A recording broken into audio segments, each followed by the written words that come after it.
Assalamualaikum warahmatullahi wabarakatuh. Nasihat yang ke-20.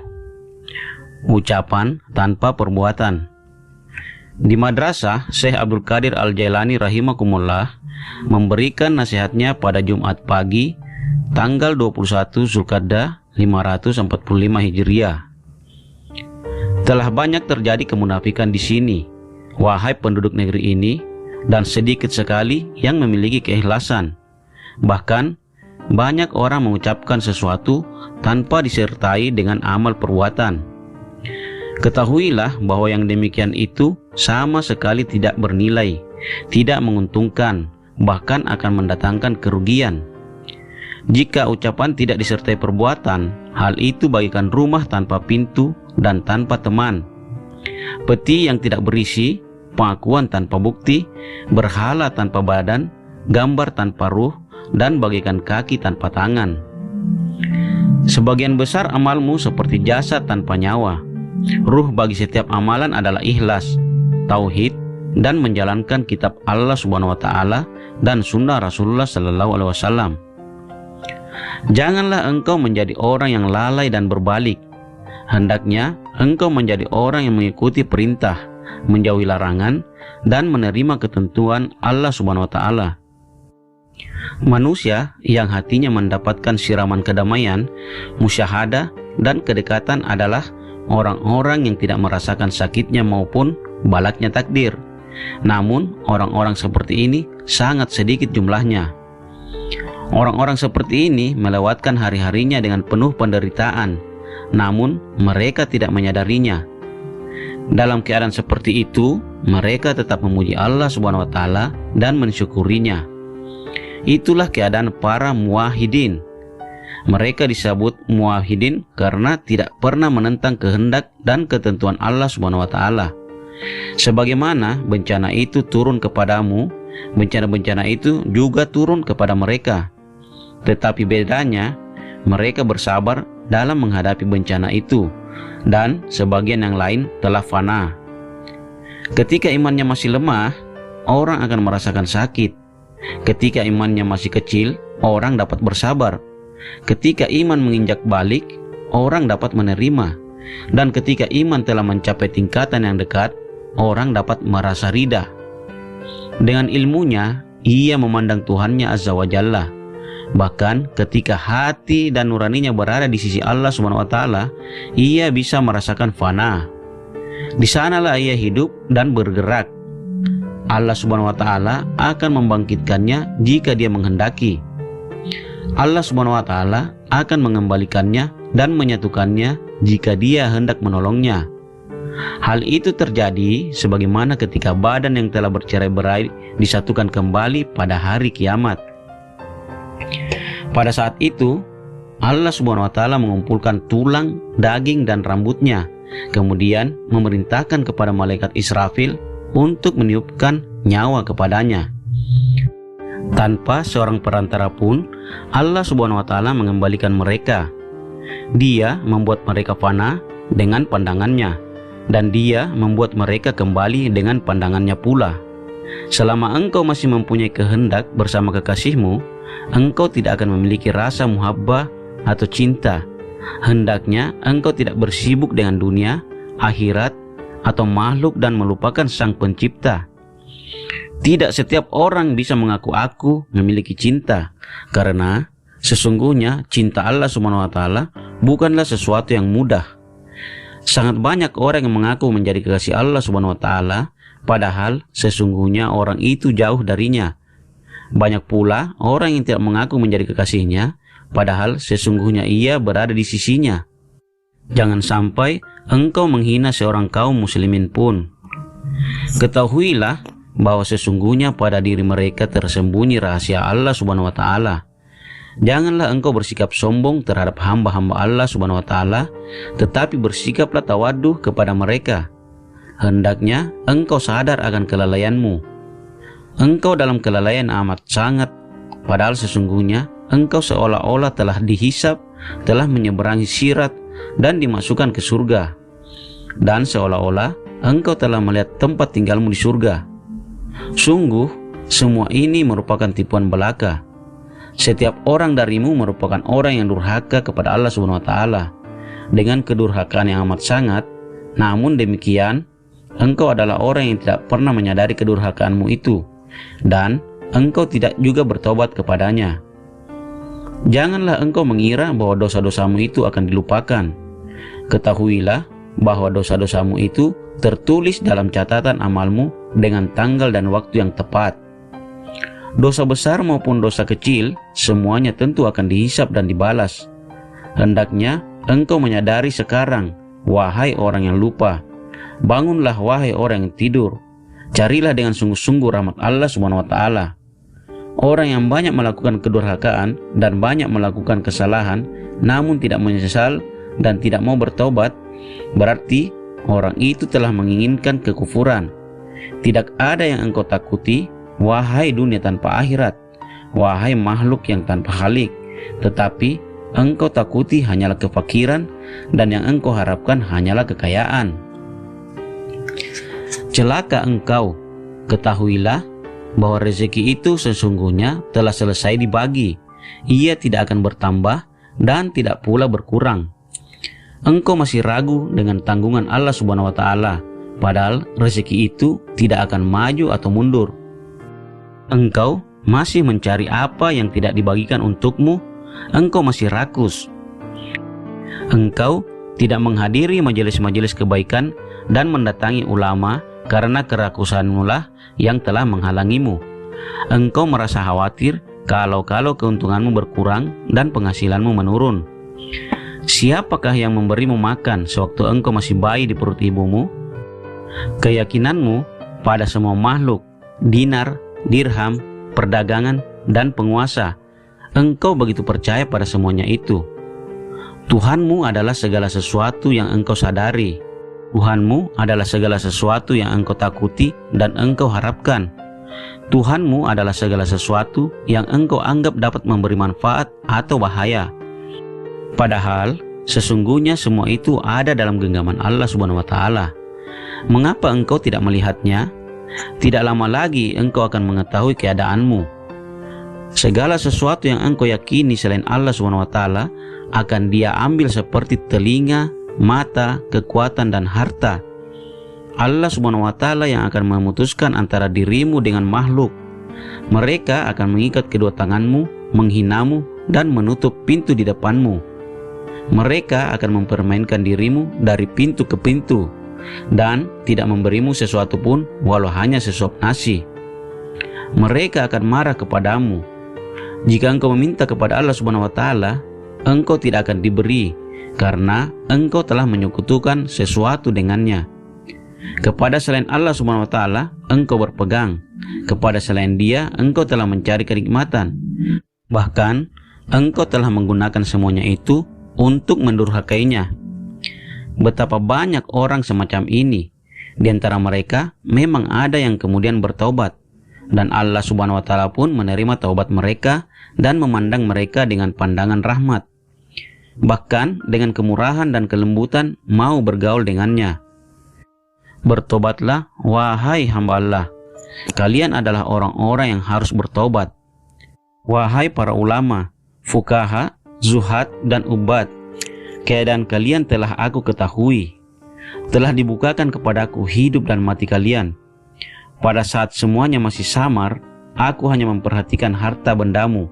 Aku melihat bagaimana harta benda itu keluar. Nafkah kalian yang diberikan kepada anak dan istri, para fakir miskin, dan untuk kemanfaatan manusia itu menunjukkan bahwa asal harta benda itu dari sesuatu yang halal. Jika harta itu dikeluarkan untuk para siddiqin, yakni orang-orang khawas, maka dapat diketahui bahwa cara mendapatkan harta itu dengan tawakal kepada Allah Subhanahu wa taala, dan hal itu menunjukkan bahwa harta itu mutlak halal. Allah Subhanahu wa taala telah menerangkan kepadaku mengenai keadaan hartamu dengan cara seperti itu dan dengan cara lainnya, meskipun aku tidak bersamamu di pasar. Hendaknya engkau merasa takut, wahai gulam. Dia akan membinasakanmu jika melihat di hatimu ada sesuatu selain Dia. Hendaknya engkau merasa takut jika Dia melihat di hatimu ada perasaan takut atau harap kepada selain Dia. Hendaknya engkau mensucikan hatimu dari selain Dia. Hendaknya engkau melihat bahwa bahaya dan manfaat itu hanyalah darinya. Ketahuilah bahwa sesungguhnya engkau berada di rumahnya dan dalam jamuannya. Wajah-wajah kebaikan yang engkau sukai itu, wahai gulam, sesungguhnya berasal dari cinta yang nakis atau kurang. Masih saja engkau selalu melihatnya. Cinta sejati itu tidak akan pernah berubah. Engkau dapat melihat kasih sayang Allah SWT dengan kedua mata hatimu. Itulah cinta yang bukan sekadar dengan keimanan, tetapi dengan keyakinan. Dan cinta seperti itu dimiliki oleh para siddiqin. Telah tersingkap dan telah terbuka tabir yang menghalangi mata hati. Karuniakanlah kepada kami, Allah, rezeki berupa kasih sayang-Mu beserta ampunan dan keselamatan darimu. Bagianmu itu sesungguhnya telah tersedia di dunia pada waktu yang telah ditentukan di sisi Allah Subhanahu wa Ta'ala. Tak seorang pun yang akan mampu menolak bagiannya itu. Bila izin telah datang, ia mesti pasrah. Betapa anehnya jika ada orang yang mencari sesuatu yang tidak menjadi bagiannya.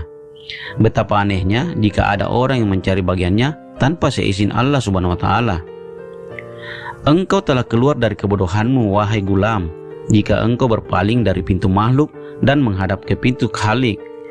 Hendaknya engkau memohon akal kepada Allah Subhanahu wa Ta'ala.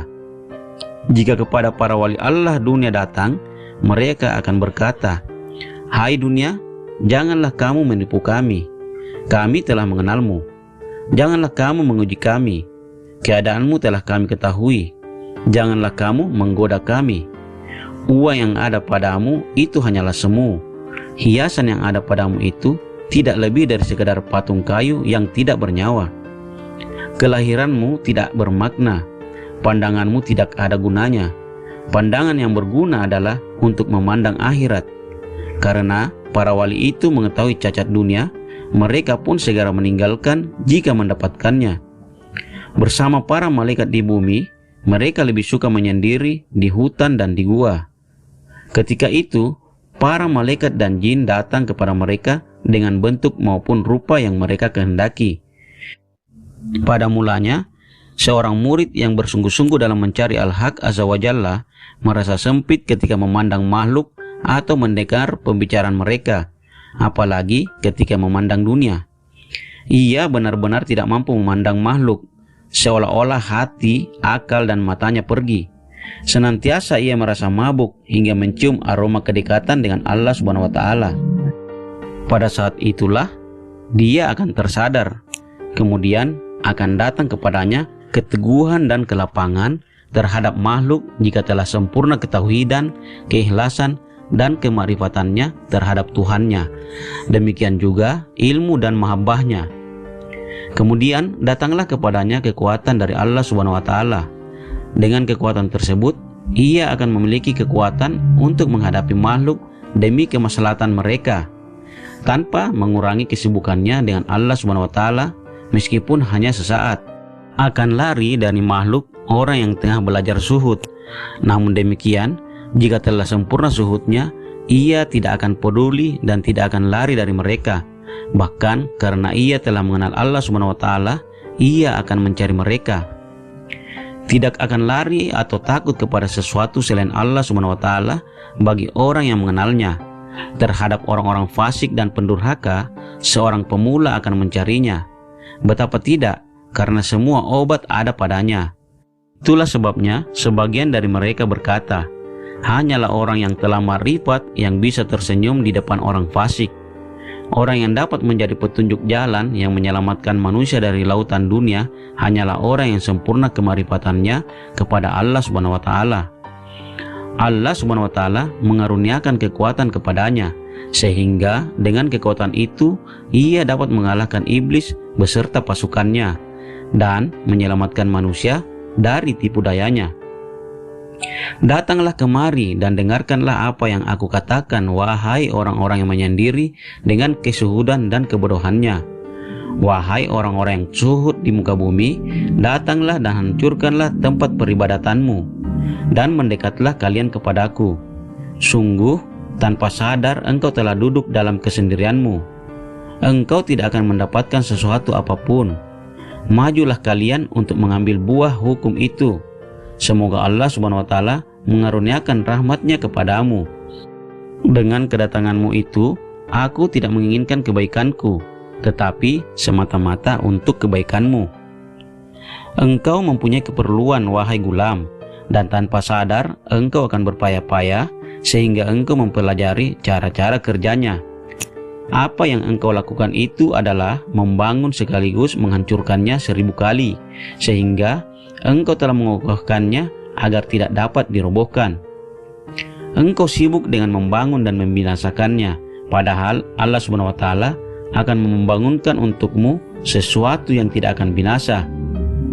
Gunakanlah pikiranmu, wahai gulam, agar engkau mendapatkan sesuatu yang dapat engkau tunjukkan.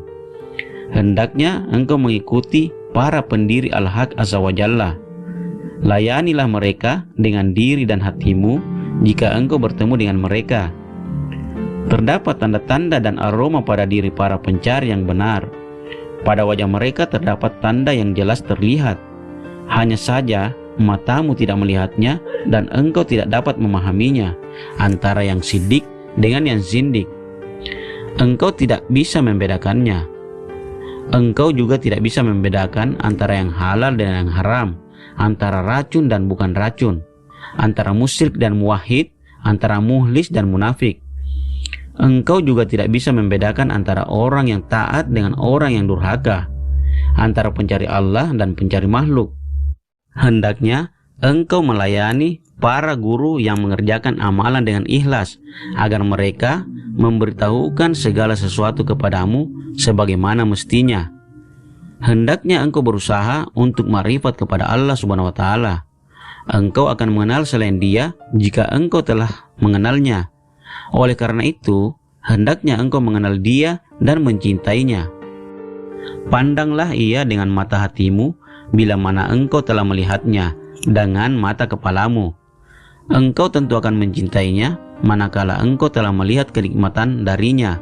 Telah bersabda Nabi Sallallahu Alaihi Wasallam, Bismillahirrahmanirrahim, cintailah Allah karena Dia telah memberimu makan dan kenikmatannya, dan cintailah aku dengan cinta Allah Subhanahu wa Ta'ala kepadaku.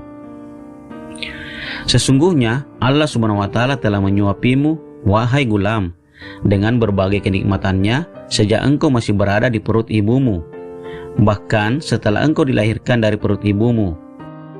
Dia telah mengaruniakan kepadamu kesehatan, kekuatan, ketaatan, dan menjadikan dirimu sebagai muslim pengikut nabinya Sallallahu Alaihi Wasallam. Jika engkau mensyukuri dan mencintai nikmatnya, berarti engkau juga mensyukuri dan mencintainya. Cintamu kepada makhluk akan hilang bila mana engkau menyadari bahwa nikmat itu berasal darinya. Barang siapa mengenal Allah Subhanahu wa Ta'ala, ia akan mencintainya. Orang yang mata hatinya telah memandangnya, ia tidak akan lagi mau memandang selain Dia. Kalaupun ada kebaikan kepada makhluk, itu hanyalah karena perbuatan Allah Subhanahu wa Ta'ala semata-mata. Demikian pula halnya jika ada keburukan padanya. Pendek kata, pandangannya menjadi berubah, yakni dari makhluk kepada Khalik. Namun demikian, ia tetap teguh dalam mengikuti agama dan tidak meninggalkan hukum-hukumnya. Seorang marifat hatinya senantiasa berpindah dari satu keadaan kepada keadaan yang lain, sehingga zuhudnya terhadap makhluk semakin kuat. Seorang marifat hatinya selalu berpaling untuk mencintai Allah dan bertawakal kepadanya. Ia tidak lagi mau mengambil sesuatu pun dari makhluk. Hanya dari tangan Allah ia mau mengambil.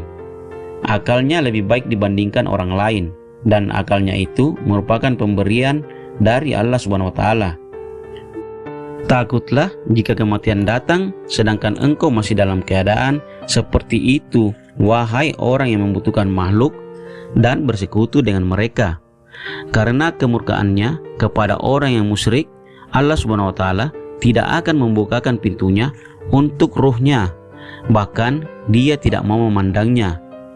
Tinggalkanlah nafsumu, kemudian tinggalkanlah makhluk, dunia, akhirat, dan tinggalkanlah segala sesuatu selain Dia. Kosongkanlah dirimu, wujudmu, dan angan-anganmu jika engkau ingin menyendiri dengan Allah Subhanahu wa Ta'ala. Celaka, kelihatannya engkau duduk di tempat ibadah, padahal sesungguhnya hatimu berada di rumah makhluk menunggu mereka datang. Waktumu telah engkau sia-siakan, engkau hanyalah wujud tanpa makna. Janganlah menyediakan untuk dirimu sesuatu yang tidak disediakan Allah untuknya. Betapapun engkau dan seluruh makhluk tidak akan mampu menyediakannya. Jika Allah Subhanahu wa Ta'ala menghendaki untuk sesuatu, Dia akan menyiapkan pula sesuatu untuknya. Sungguh, halwatmu tidak akan berguna bagimu jika engkau tidak mempunyai batin yang lurus dan hati yang suci dari selain Allah Subhanahu wa Ta'ala. Karuniakanlah manfaat kepada kami ya Allah dari apa yang telah kami katakan, dan karuniakanlah pula manfaat kepada mereka atas apa yang telah mereka dengar dariku. Demikianlah nasihat dari Syekh Abdul Qadir Jalani yang ke-20. Semoga bermanfaat. Assalamualaikum warahmatullahi wabarakatuh.